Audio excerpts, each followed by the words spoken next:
ஒரு ஊரில் ஒரு மன்னன் இருந்தான். கொடுங்கோல் மன்னன். நிறைய தொந்தரவு பண்ணிக்கிட்டு இருந்தான். அவன் ஒரு தடவை என்ன பண்ணான் தெரியுமா? ஒரு தப்பும் பண்ணாத ஒரு இளைஞனை பிடிச்சி ஜெயிலில் அடைச்சுட்டான். அந்த பையனோட சொந்தக்காரங்கள்லாம் ராஜா கிட்ட போனாங்க. அவன் ஒரு தவறும் பண்ணலை, அவனை விடுதலை பண்ணுங்க அப்படின்னு கெஞ்சி கேட்டுக்கிட்டாங்க. மன்னன் யோசனை பண்ணான். அந்த இளைஞனை கூப்பிட்டுக்கிட்டு வர சொன்னான். அவனை கொண்டாந்து ராஜா முன்னாடி நிறுத்தினாங்க. இதை பாருப்பா, உன்னை நான் விடுதலை பண்ணுவேன், ஆனால் ஒரு கண்டிஷன். அந்த நிபந்தனையை நீ நிறைவேற்றினா உனக்கு விடுதலை அப்படின்னா மன்னன். சரின்னு ஒத்துக்கிட்டான் பையன். மன்னன் கண்டிஷன் என்னங்கிறத சொன்னான். உங்ககிட்ட ஒரு செம்மறி ஆட்டை கொடுக்க போகிறேன். 1 மாதத்துக்கு அதுக்கு தேவையான தீனியையும் கொடுக்க போகிறேன். 1 மாதம் கழித்து அந்த ஆட்டை எடை போட்டு பார்ப்பேன். அந்த ஆட்டின் எடை கொஞ்சம் கூட கூடி இருக்கக்கூடாது.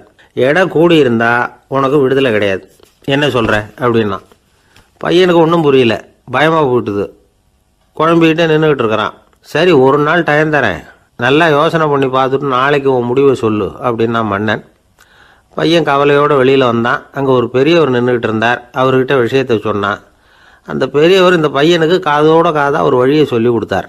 அதை கேட்டதும் பையன் மறுபடியும் மன்னன் முன்னாடி நின்னா, உங்கள் நிபந்தனையை ஏற்றுக்கிறேன்னு சொன்னான். மன்னன் ஒரு ஆட்டுக்குட்டியையும் அதுக்கு 1 மாதத்துக்கு தேவைப்படுற தீவனத்தையும் கொடுக்கும்படியாக உத்தரவு போட்டான். கொடுத்தாங்க. ஓடிட்டு போயிட்டான். 1 மாதம் தினமும் தவறாமல் அந்த தீவனத்தை ஆட்டுக்குட்டிக்கு போட்டுக்கிட்டு இருக்கிறான். 1 மாதம் கழித்து அந்த ஆட்டை அரண்மனைக்கு ஓட்டிகிட்டு போனான். மன்னன் அதை எடை போட்டு பார்க்குறான். எடை கூடவே இல்லை, அப்படியே தான் இருக்குது. உடனே போட்ட நிபந்தனைப்படி அந்த இளைஞனை விடுதலை பண்ணிவிட்டான்.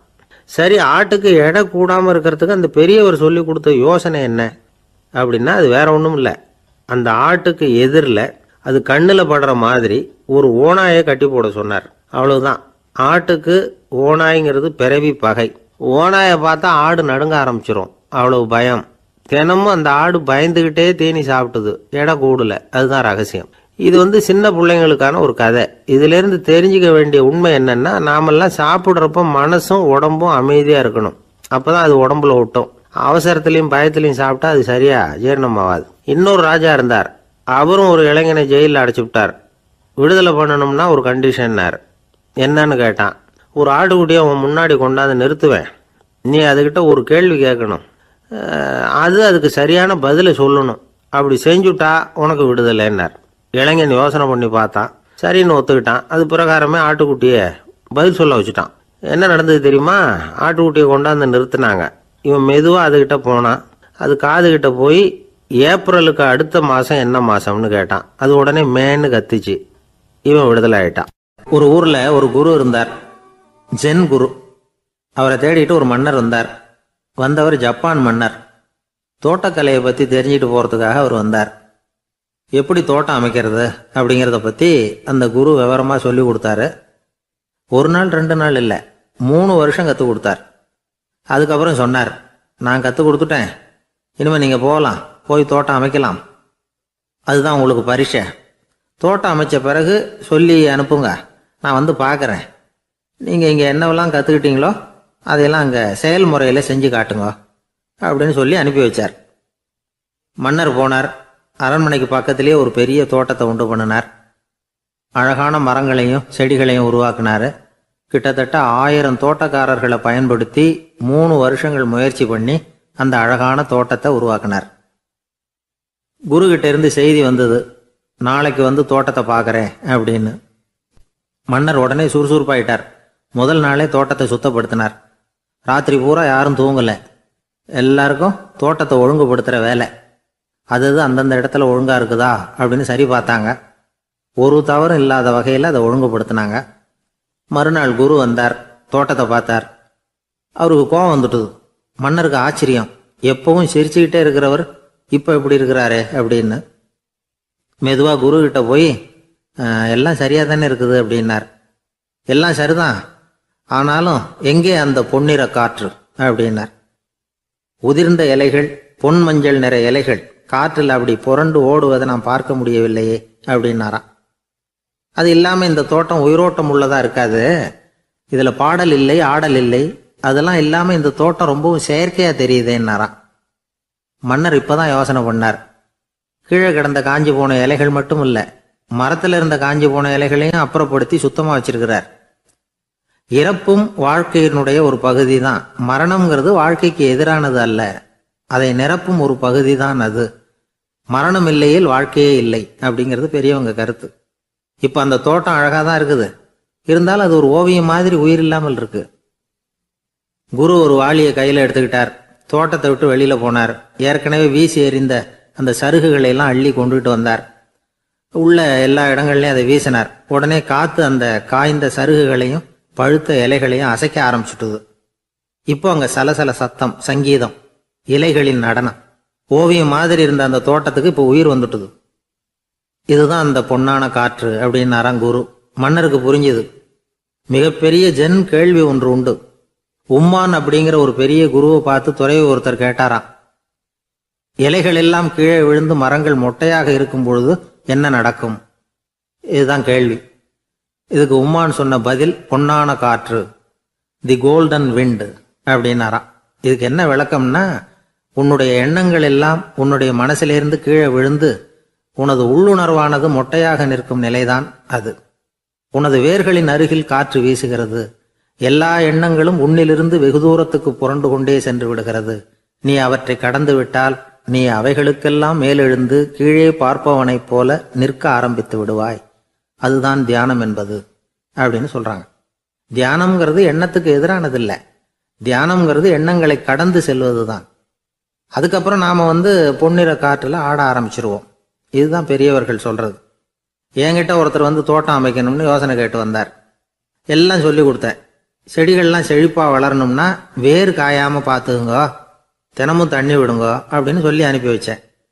ஒரு மாசம் கழிச்சு ஒரு தோட்டத்தை பார்க்கறதுக்காக போனேன். போய் பார்த்தா எல்லா செடியும் வாடி கிடக்குது. என்னங்க இப்படி பண்ணிவிட்டீங்கன்னு. நீங்க சொன்னபடிதான் செஞ்சேன்னார். என்ன செஞ்சீங்கன்னு கேட்டேன். வேர் காயாம பார்த்துக்க சொன்னீங்க, தினமும் ஒரு தடவை எல்லா செடியையும் ஒவ்வொன்றா பிடுங்கி பார்த்து வேர் காயாம இருக்கா அப்படின்னு பார்த்துட்டு அதுக்கப்புறம் தண்ணி பாய்ச்சனே, அவ்வளவுதான் அப்படின்னார். ஒரு சின்ன பையன் வந்தான்.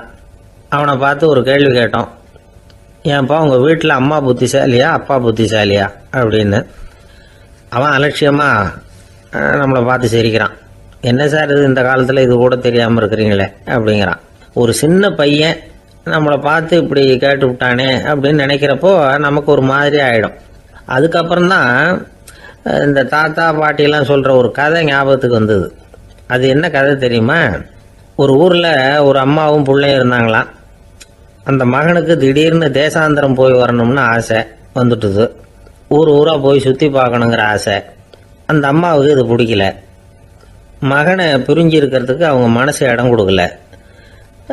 வேணாப்பான்னு சொல்லி பார்த்தாங்க, அவன் கேட்கல. திடீர்னு புறப்படவும் செஞ்சுட்டான். சரி, இனிமே அவனை தடுக்க முடியாதுன்னு முடிவு பண்ணிக்கிட்டாங்க அந்த அம்மா. இருந்தாலும் புத்திசாலித்தனமாக ஒரு யோசனை பண்ணாங்க. மகனை கிட்டத்தில் கூப்பிட்டாங்க. அவங்ககிட்ட சொன்னாங்க, இதை பாருப்பா, நீ தேசாந்திரம் போகிறதுன்னு தீர்மானம் பண்ணிவிட்ட, அதை நான் தடுக்கலை, போயிட்டு வந்துடும். ஆனால் போகிறதுக்கு முன்னாடி எனக்கு ஒரு வாக்குறுதி கொடுத்துட்டு போ அப்படின்னாங்க. போகிறப்போ ராத்திரியாக இருந்தாலும் பகலாக இருந்தாலும் சரி, புளிய மரத்து நிழலில் தான் தங்கணும். திரும்பி வர்றப்போ இரவும் பகலும் நீ வேப்ப மரத்து நிழல்லே தங்கணும் அப்படின்னாங்க. சரி, அப்படியே செய்கிறேன்னு சொல்லி வாக்குறுதி கொடுத்தான் பையன். புறப்பட்டு போனான். போகிற வழியில் புளிய மரத்து நிழல்லே தங்கினான், தூங்கினான். அப்படி போய்கிட்டே இருந்தான். 7வது நாள் அவன் உடம்பு சுகம் இல்லாமல் போயிட்டுது. ரொம்பவும் பலவீனமாயிட்டான். இனிமேல் நடக்க முடியாதுங்கிற நிலைமை வந்துட்டுது. யோசிச்சு பார்த்தான். சரி, இதுக்கு மேலே போக வேண்டாம் அப்படின்னு முடிவு பண்ணிட்டு திரும்பி வர ஆரம்பிச்சிட்டான். திரும்பி வர்றப்போ வழியில் வேப்ப மரத்து நிழல்லையே தங்கி வந்தான். நாளுக்கு நாள் உடம்பு சரியாக வந்துட்டுது. 7வது நாள் வீட்டுக்கு சேர்றான். உடம்பு பழையபடியே கலகலப்பாயிட்டுது. பூரண சுகம். தேசாந்திரம் போன பையன் திரும்பி வந்துட்டானே அப்படின்னு அந்த அம்மா ஆச்சரியப்படலை. ஏன்னா அவங்களுக்கு தெரியும் இப்படி ஆகும்னு. பையன் சீக்கிரமாக திரும்பி வரணுங்கிறதுக்காக தான் அவங்க அந்த யோசனையை சொன்னாங்க. என்ன விஷயங்கிறதையும் அவங்களே சொன்னாங்க.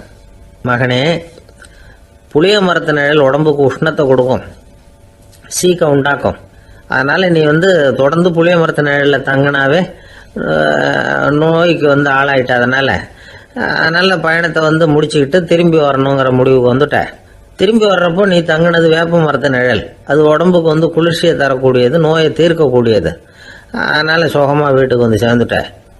உன்னோட தேசாந்திர பயணத்தை தடுக்கிறதுக்காக தான் இப்படி பண்ணினேன் அப்படின்னாங்களாம் அந்த அம்மா. பார்த்தீங்களா அம்மாவோட புத்திசாலித்தனத்தை? அப்பாவாக இருந்தால் இப்படியா பண்ணுவார்? ஒரு அப்பா வந்து பையன்கிட்ட 10 ரூபா கொடுத்து இதை எடுத்துக்கிட்டு அடுத்த ஊருக்கு போய் அங்கே இருக்கிற மாமா கிட்ட இதை கொடுத்துட்டு வாடா, வழியில் எங்கேயாவது மரத்தடியில் படுத்து தூங்கி விடாதே அப்படின்னு எச்சரிக்கை பண்ணி அனுப்புனாராம். பையனுக்கு எச்சரிக்கையாக வாழறது எப்படிங்கிறத கற்றுக் கொடுக்கறதுக்காக இப்படி பண்ணார். அவன் பணத்தை வாங்கிக்கிட்டு போனான். அப்பா சொன்னதை மறந்துட்டு ஒரு மரத்தடியில் படுத்து தூங்கிட்டான். அவனுக்கு தெரியாமல் அவன் பின்னாடியே போன அப்பா அவன் கையில் இருந்த அந்த 10 ரூபாயை நைஸாக எடுத்துகிட்டு வந்துட்டார். அவன் பையில் தானே வச்சுருந்தான், அது தெரியாமல் எடுத்துகிட்டு வந்துட்டார். அவன் தூங்கிக்கிட்டு இருக்கான். எடுத்துகிட்டு ஒரு மறுபடியும் வீட்டுக்கு வந்துட்டார். பையன் முழிச்சுக்கிட்டு பையை தடவி பார்க்குறான், பணத்தை காணும். அழுதுகிட்டே திரும்பி வந்தான். அப்பா கிட்ட விஷயத்த சொன்னான். அப்பா சிரிச்சுக்கிட்டே சொன்னார், அதுக்கு தான்ப்பா ஆரம்பத்திலேயே எச்சரிக்கை பண்ணினேன், இனிமேலாவது நீ ஜாக்கிரதையாக இருக்கணும் அப்படிங்கிறதுக்காக தான் இப்படி பண்ணினேன். அந்த பணம் எங்கேயும் போயிடல, நான் தான் அதை உனக்கு தெரியாமல் எடுத்து வச்சிருக்கிறேன். இதோ பாரு அப்படின்னு சொல்லிட்டு சைடு பாக்கெட்டில் கையை விட்டா அது ஓட்டையாக இருக்குது. அதை எவனோ ஏற்கனவே கத்திரிச்சு எடுத்துகிட்டு போயிட்டான். இப்போ அப்பா முகத்தில் அசடு வழிஞ்சு. ஒரு அரசனும் அமைச்சரும் ஒரு நாள் ரொம்ப சாவகாசமாக பேசிக்கிட்டு இருந்தாங்களாம். அரசன் அமைச்சரை பார்த்து ஒரு கேள்வி கேட்டிருக்கார். ஏங்க அமைச்சரே, ஆசை இல்லாத ஒரு மனுஷனால் இருக்க முடியுமா அப்படின்னு. ஏன் முடியாது, துறவி அப்படிங்கிறவங்கெல்லாம் அப்படிப்பட்டவங்க தானே அப்படின்னாராம் அமைச்சர். அவங்கெல்லாம் உண்மையிலேயே ஆசையை விட்டவங்க தானா அப்படின்னு கேட்டாரா ராஜா. அப்படி தான் இருக்கணும் அப்படின்னாராம் அமைச்சர். அப்படின்னா ஆசையே இல்லாத ஒரு உண்மையான துறவியை நான் பார்க்கணுமேன்னார். அது என்ன பிரமாதம், அதுக்கு நான் ஏற்பாடு பண்ணுறேன் அப்படின்னு விட்டார் இவர். சொல்லிவிட்டு உடனே புறப்பட்டு போனார். அங்கே எங்கே தேடினார். அப்புறம் தான் அவருக்கு புரிஞ்சுது உண்மை துறவியை கண்டுபிடிக்கிறது எவ்வளவு கஷ்டமான காரியம்னு. இருந்தாலும் ராஜா கிட்ட சொல்லியாச்சே உண்மை துறவியை காட்டுறேன்னு. இப்போ என்ன பண்ணுறது? ராஜா கிட்ட சொன்னபடி நடக்கலைன்னா அவருக்கு கோபம் வந்துடும். அமைச்சர் ஒரு யோசனை பண்ணார். அவருக்கு ஒரு வழி தெரிஞ்சுது. அதுதான் சரின்னு முடிவு பண்ணார். அதாவது அந்த ஊரில் அவருக்கு தெரிஞ்ச நாடக நடிகர் ஒருத்தர் இருக்கிறார், நல்லா நடிப்பார். அவரை போய் பார்த்தார். இதை பாருப்பா, எனக்காக நீ ஒரு காரியம் செய்யணும்னார். என்னன்னு கேட்டார் அவர். நீ ஒரு துறவி மாதிரி கொஞ்ச நேரத்துக்கு நடிக்கணும். ராஜா வந்து உன்னை பார்த்துட்டு போகிற வரைக்கும் நடி, அது போதும். அதுக்காக உனக்கு 10,000 ரூபா தரேன் அப்படின்னார். அவர் எந்த காலத்தில் இவ்வளவு பணத்தை மொத்தமாக பார்த்துருக்கார். அதனால் உடனே சரின்னு ஒத்துக்கிட்டார். அமைச்சர் வந்து அரண்மனைக்கு திரும்பி வந்தார். என்ன அமைச்சரே, இன்னுமா ஒரு உண்மையான துறவி கிடைக்கலன்னார். உண்மையான துறவி ஒருத்தரை இப்போ தான் கொஞ்ச நேரத்துக்கு முன்னாடி பார்த்து பேசிவிட்டு வர்றேன். அவர் நம்ம ஊருக்கு வெளியில் குளத்தங்கரையில் உள்ள ஒரு ஆலமரத்துக்கு அடியில் உட்காந்துருக்கிறார் அப்படின்னார் இவர். அப்படின்னா உடனே புறப்படுங்க அப்படின்னார் ராஜா. பரிவாரங்களோடு புறப்பட்டார். அங்கே அந்த மரத்தடியில் அந்த ஆள் வேஷம் போட்டுக்கிட்டு துறவி மாதிரி உட்காந்துருக்கிறான். ராஜா நேராக போனார். அந்த துறவி காலில் பொத்துன்னு விழுந்து வணங்கினார். உடனே ராணி அவர் காலில் விழுந்தாங்க. அடுத்தபடியாக அமைச்சர் விழுந்தார். அவருக்கு தெரியும் இது நம்ம ஆள் தான்னு. இருந்தாலும் என்ன பண்ணுறது, நேரம். அப்புறம் பரிவாரங்கள்லாம் துறவி காலில் விழுந்து ஆசீர்வாதம் வாங்கிட்டாங்க. ராஜா அப்புறமா தங்கத்தட்டில் பொன்னையும் பொருளையும் வச்சு அந்த துறவிகிட்ட ரொம்ப பணிவாக நீட்டுறார். தாங்கள் தயவு பண்ணி இதை ஏற்றுக்கணும் அப்படின்னு வேண்டிக்கிட்டார். அந்த துறவி பற்று இல்லாமல் அதை பார்த்தார். எல்லாத்தையும் திறந்துட்ட எனக்கு இதெல்லாம் எதுக்காக அப்படின்னு சொல்லி அதை மறுத்துட்டாராம். ஆஹா, உண்மையான துறவியை பார்த்துட்டோம் அப்படிங்கிற ஆனந்தம் அரசருக்கு. ரொம்ப நிம்மதியாக திருப்தியாக திரும்பி வந்தார் அரண்மனைக்கு. அதுக்கப்புறம் அமைச்சர் யாருக்கும் தெரியாமல் அந்த துறவிகிட்ட ஓடினார். சொன்ன பிரகாரம் பணத்தை நீட்டினார். இந்தப்பா, நான் உங்ககிட்ட சொன்னபடி 10,000 ரூபா பணம் எடுத்துக்கோ அப்படின்னார். அந்த ஆள் ராஜா கிட்ட சொன்னது மாதிரியே எல்லாத்தையும் திறந்துட்ட எனக்கு இதெல்லாம் எதுக்காக வேணாம் அப்படின்னு விட்டாரான். நடித்த வரைக்கும் போதும்ப்பா, இனிமேல் இந்த நாடக வசனம்லாம் வேணாம், வேஷத்தை கலைச்சிரு, பணத்தை வாங்கிக்கோன்னார். இல்லைங்க, இது வேஷம் இல்லை, இது வசனமும் இல்லை, இது உண்மை. கொஞ்ச நேரம் துறவி மாதிரி நடித்ததுக்கே இந்த தேசத்து ராஜா, ராணி, அமைச்சர், பரிவாரங்கள் எல்லாம் என் காலில் விழுந்து வணங்குறாங்க. அப்படின்னா உண்மையான துறவியாக இருக்கிறது எவ்வளவு பெருமையான விஷயம். நான் உண்மையான துறவியாக ஆக போகிறேன், அப்படி முடிவும் பண்ணிட்டேன் அப்படின்னார் அந்த நடிகர். வேஷம் கூட எப்படிப்பட்ட விளைவுகளை உண்டு பண்ணுது பார்த்தீங்களா. நம்மால் ஒருத்தன் ரொம்ப வசதியாக தான் இருந்தான். ஒரு நாள் அவன் சொத்து பூரா திருட்டு போட்டுது.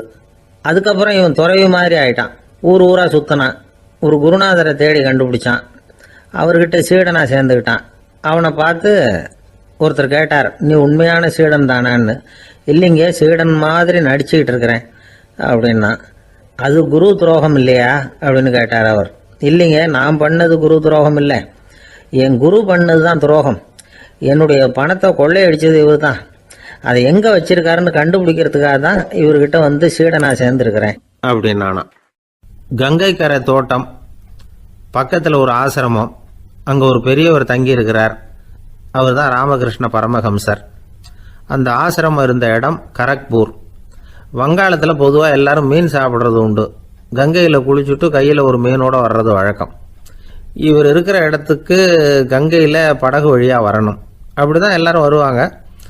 வர்றவங்கள ஒன்று கூட்டி ஆன்மீக விஷயங்களை பற்றி பேசிக்கிட்டு இருப்பார். ஒவ்வொரு நாள் ஒவ்வொருத்தர் நகரத்துக்கு போகணும். வரும்பொழுது மீன் கொண்டுகிட்டு வரணும்.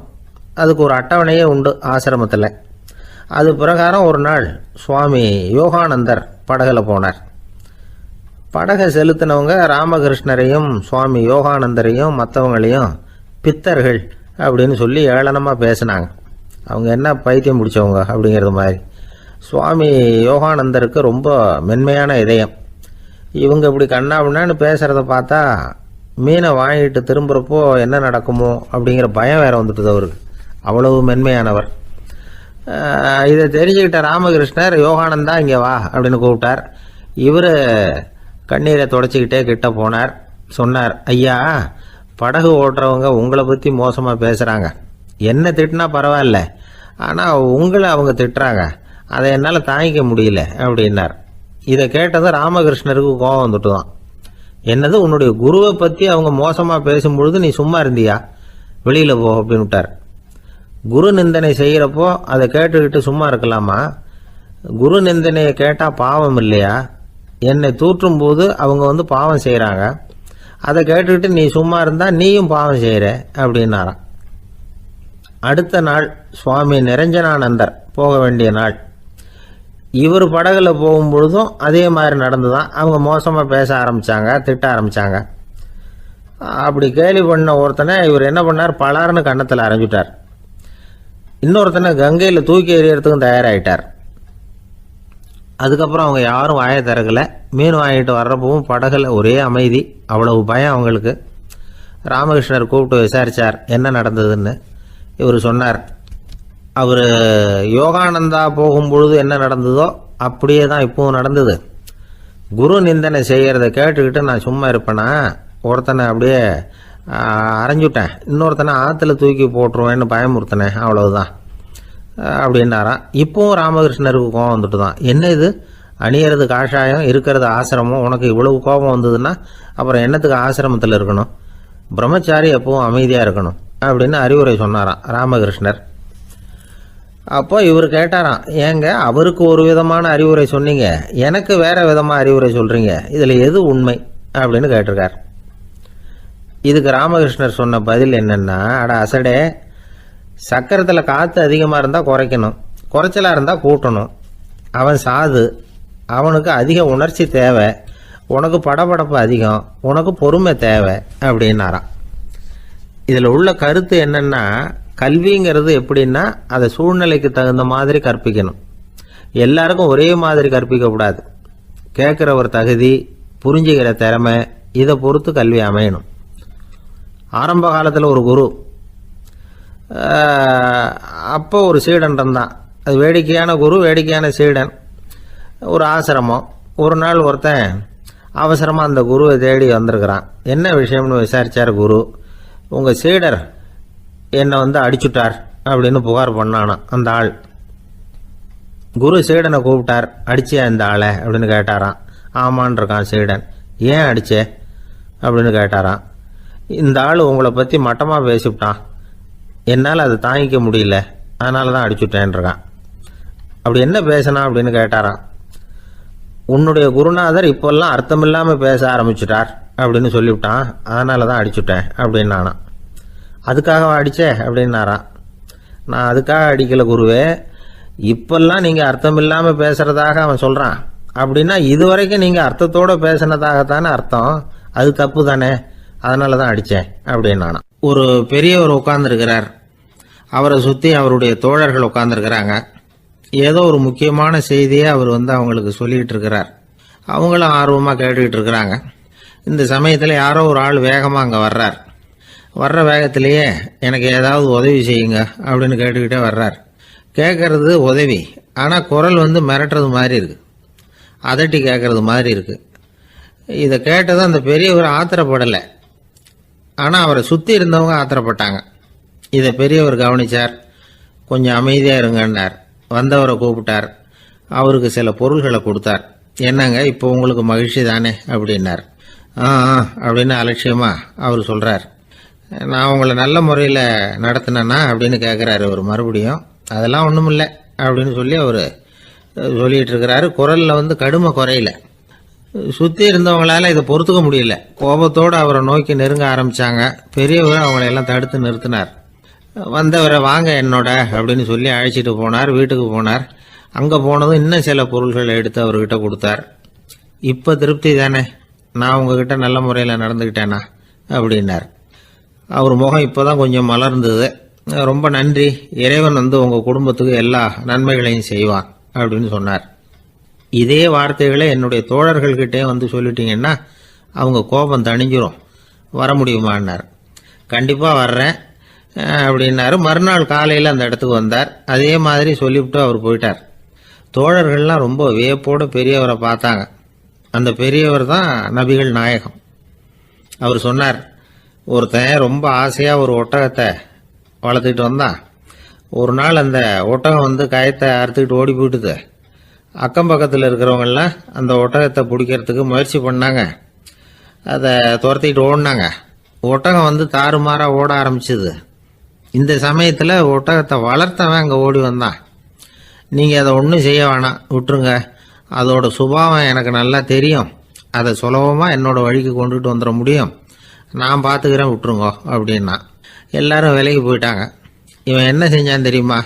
கொஞ்சம் புல்லை கையில் எடுத்துக்கிட்டு அந்த ஒட்டகத்தை நெருங்கினான். அவ்வளவுதான்.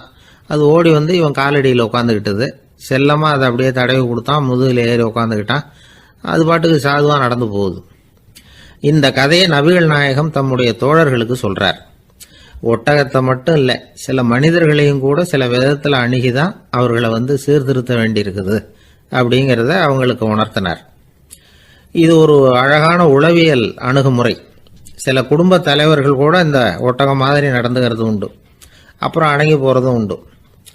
ஒரு குடும்ப தலைவர் காலையில் எழுந்திரிச்சதுலேருந்து சத்தம் போட்டு கத்திக்கிட்டு இருப்பார். பக்கத்தில் இருந்தவங்கெல்லாம் ஓடி போய் சமாதானம் பண்ணி பார்த்தாங்க. அவர் ஓயறது மாதிரி தெரியல. கடைசியில் அவர் மனைவி வந்தாங்க. நீங்கள் எல்லாம் விலகி போயிடுங்க, அவர் சுபாவம் எனக்கு தெரியும், நான் பார்த்துக்கிறேன் அப்படின்னாங்க. சரின்னு எல்லாரும் போயிட்டாங்க. சாயந்தரமாக பார்க்குறாங்க, அவர் சத்தம் இல்லாமல் ஒரு மூலையில் உட்காந்துருக்கிறார். ரொம்ப சாதுவா. ஆச்சரியமாக இருந்தது. என்னம்மா பண்ணீங்கன்னு கேட்டாங்க. அது ஒன்றும் இல்லைங்க, ஒரு வேளை சாப்பாட்டை நிறுத்தினேன், பட்னி போட்டேன், அவ்வளவுதான் அப்படின்னாங்க அந்த அம்மா. ஒரு ஆள் இருந்தான், நிறைய பணம் சம்பாதிச்சான். ஆனால் செலவு பண்ண மனசு வரல, கருமி. அவன் என்ன பண்ணா, சேர்த்த பணம் பூராவையும் ஒரு மரத்தடியில் புதைச்சி வச்சுருந்தான். வாரத்துக்கு ஒரு தடவை அந்த மரத்தடிக்கு வருவான். புதைச்ச இடத்த ஆவலோடு பார்த்துக்கிட்டு இருப்பான். அதுக்கப்புறம் போயிடுவான். அவ்வளவுதான். ஒரு நாள் ஒரு திருடன் வந்தான். இவன் புதைச்சி வச்சுருந்ததெல்லாம் எடுத்துகிட்டு போயிட்டான். இது தெரிஞ்சு போச்சு. அந்த கருமி புலம்ப ஆரம்பிச்சிட்டான். இவன் புலம்பலை கேட்டதும் அக்கம் பக்கத்தில் இருந்தவங்கெல்லாம் ஓடி வந்தாங்க. என்ன விஷயம்னு விசாரிச்சாங்க. இவன் சொன்னான்.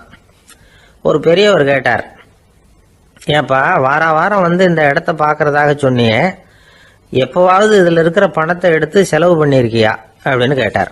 நான் அப்பப்போ அதை பார்க்கறது தான் வழக்கம், அதை தொட்டதே இல்லைன்னு அவன். சரி அப்படின்னா இப்போவும் நீ அதே மாதிரி வாரம் ஒரு தடவை இந்த இடத்த பார்த்துட்டு போகலாமே அப்படின்னாராம் அந்த பெரியவர். அதுவும் சரிதானே, எவ்வளவு காலமானாலும் அவன் அந்த பணத்தை எடுத்து செலவு பண்ண போகிறதில்ல. அப்படி இருக்கிறப்ப உள்ளே பணம் இருந்தாலும் ஒன்று தான், இல்லாமல் போனாலும் ஒன்று தான்.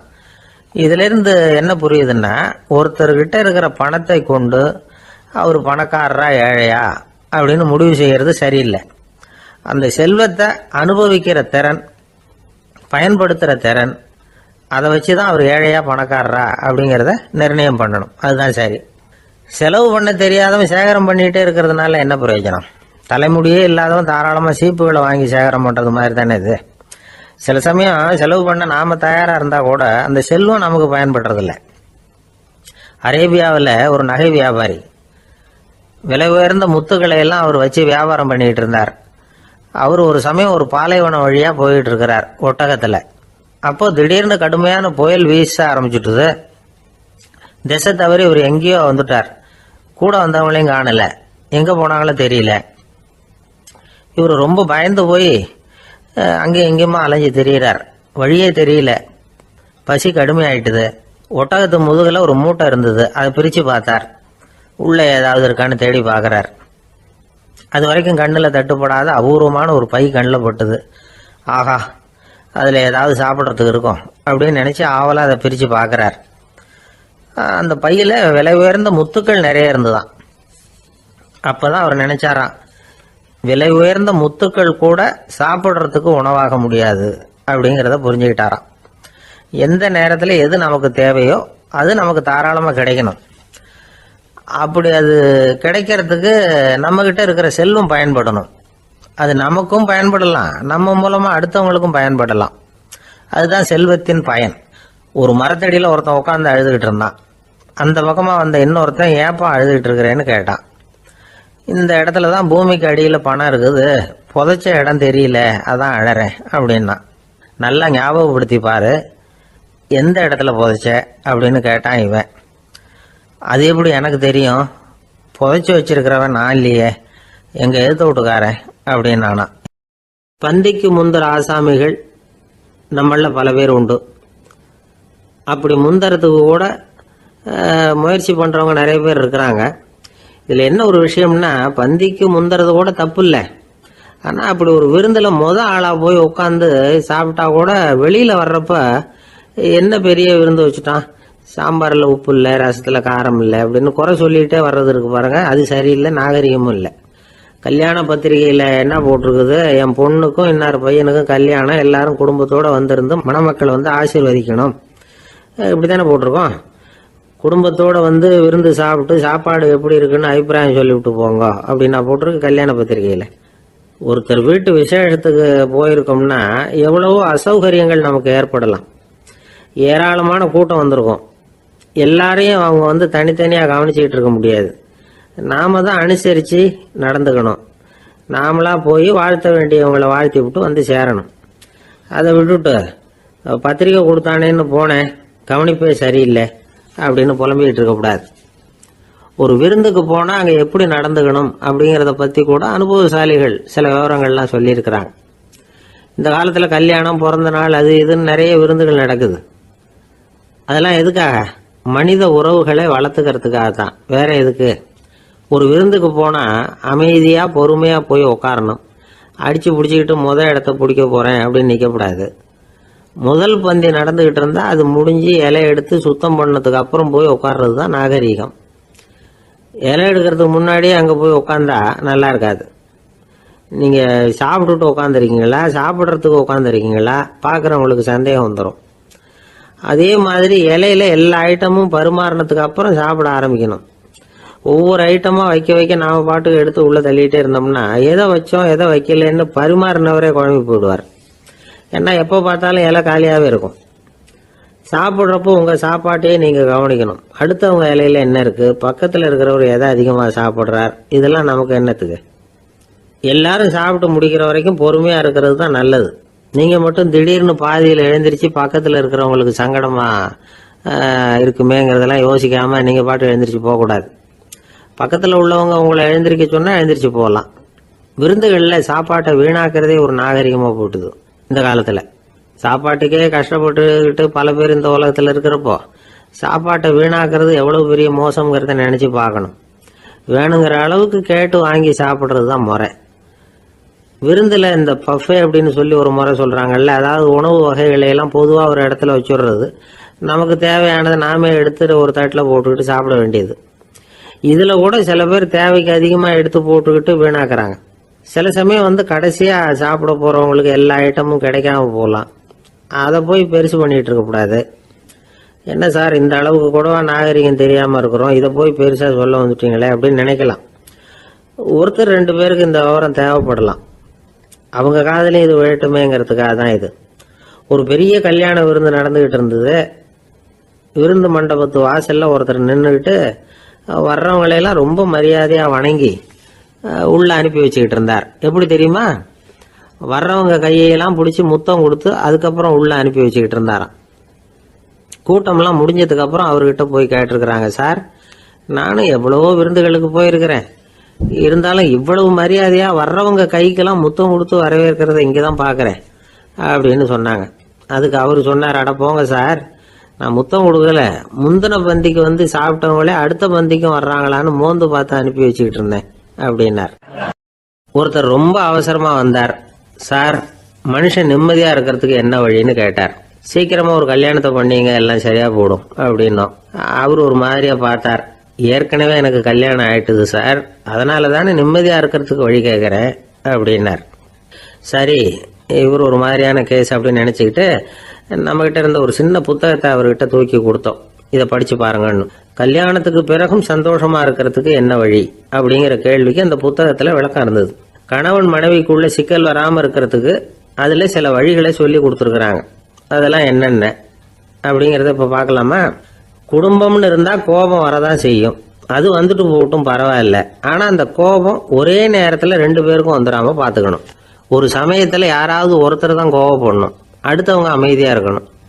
அதுக்கப்புறம் இவர் அமைதியான உடனே அவங்க ஆரம்பிச்சுக்கலாம். கோபமா ஏதாவது சொன்னா உடனே கோபமா பதில் சொல்லக்கூடாது. கொஞ்சம் பொறுத்து கோபம் தீர்ந்த உடனே அந்த பதில சொல்லலாம். அப்போ பதில் கோபமா இருந்தா கூட அது அவ்வளவு பெருசா தெரியாது. அற்ப விஷயத்துக்கெல்லாம் காய்ச்சி மூச்சுன்னு கத்திட்டு இருக்கக்கூடாது. உங்க 2 பேருக்குள்ள ஒரு தர்க்கம் ஆரம்பமாயிட்டுதுன்னு வச்சுக்கோங்க, கடுமையா 2 பேரும் விவாதம் பண்றீங்க. உங்கள ஒருத்தர் இதுல ஜெயிக்கணும்னா அது நீங்களா இருக்க வேணாம், அடுத்தவங்க ஜெயிக்கிறதுக்கு நீங்க துணையா இருங்களேன். அப்படின்னா நீங்க கொஞ்சம் விட்டு கொடுக்கணும், அவ்வளவுதான். ஏதாவது குத்தம் சொல்லணுமா, செஞ்ச தப்ப சுட்டி காட்டணுமா, விமர்சனம் பண்ணணுமா, பண்ணுங்க, வேணான்னு சொல்லல. ஆனா சொன்னதை அப்படி சொல்றத வந்து கொஞ்சம் அன்பா இதமா சொல்லுங்க. எப்போ நடந்த தவறுகளை எல்லாம் இப்போ போய் மறுபடியும் ஞாபகப்படுத்திட்டு இருக்க வேண்டாம். நான் அப்பவே சொன்னேன் இந்த புடவை வேணாம்னு, நீங்க தான் கேட்கல, இப்போ பாருங்க கிழிஞ்சு போச்சு இப்படின்னு கத்துனாங்க ஒரு அம்மா. எப்போ சொன்னீங்கன்னு கேட்டா ஒரு 10 வருஷத்துக்கு முன்னாடி தீபாவளி சமயத்துல அப்படிங்கிறாங்க. அது என்ன இன்னும் அப்படியே புதுசாகவா இருக்கும்? உங்களுக்கு அவர் தான் பெருசு, அவருக்கு நீங்க தான் பெருசு. அதை விட இந்த உலகத்துல வேற எதுவும் முக்கியம் இல்லைன்னு நினைக்கணும். நீ தான் என்னுடைய உலகம்னு எத்தனை தடவை சொல்லியிருப்பீங்க? அதெல்லாம் வெறும் வசனமா போயிடக்கூடாது. ஏதாவது ஒரு பிரச்சனையை பத்தி கடுமையா விவாதம் பண்ணிட்டு இருக்கீங்க, அதை அப்படியே பாதியில விட்டுட்டு படுக்கைக்கு போயிடக்கூடாது. சொச்சத்தை நாளைக்கு பேசிக்கலாம்னு. அப்படி போனா தூக்கம் வராது. பிரச்சனையை ஒரு முடிவு பண்ணிக்கிட்டு அதுக்கப்புறமா தூங்க போகணும். ஒரு நாள்ல ஒரு தடவையாவது உங்க ஜோடியை பாராட்டி நல்ல விதமா கனிவா ஒரு வார்த்தை சொல்லணும் அப்படின்னு தீர்மானம் பண்ணீங்க. ஏதாவது தப்பு பண்ணிவிட்டீங்கன்னா பரவாயில்ல, அதை ஒத்துக்கிறதுக்கும் மன்னிப்பு கேட்கறதுக்கும் தயாரா இருக்கணும். அது ஒன்றும் கேவலம் கிடையாது. வீட்டுக்குள்ள தானே கேட்க போறீங்க, வெளியில யாருக்கு தெரிய போதும்? எப்படியோ உங்களுக்குள்ள ஒரு சமரசம் ஆனா சரிதான். ஒரு தகராறுன்னு எடுத்துக்கிட்டா குறைஞ்சபட்சம் அதுக்கு 2 பேர் தேவை.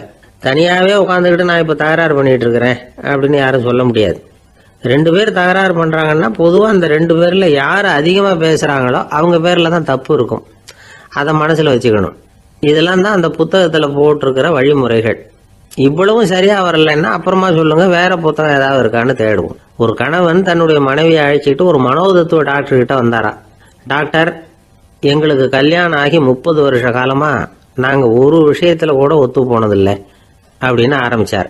உடனே அந்த அம்மா குறுக்கிட்டு, அது 30 வருஷம் இல்ல 32 வருஷம் அப்படின்னாங்களாம். அந்த ஆளு என்ன கண்ணா பண்ணான்னு திட்டி விட்டான் சார், அதை நினைச்சா எனக்கு ரொம்ப வருத்தமா இருக்கு அப்படின்னு சொல்லி கவலைப்பட்டார் ஒருத்தர்.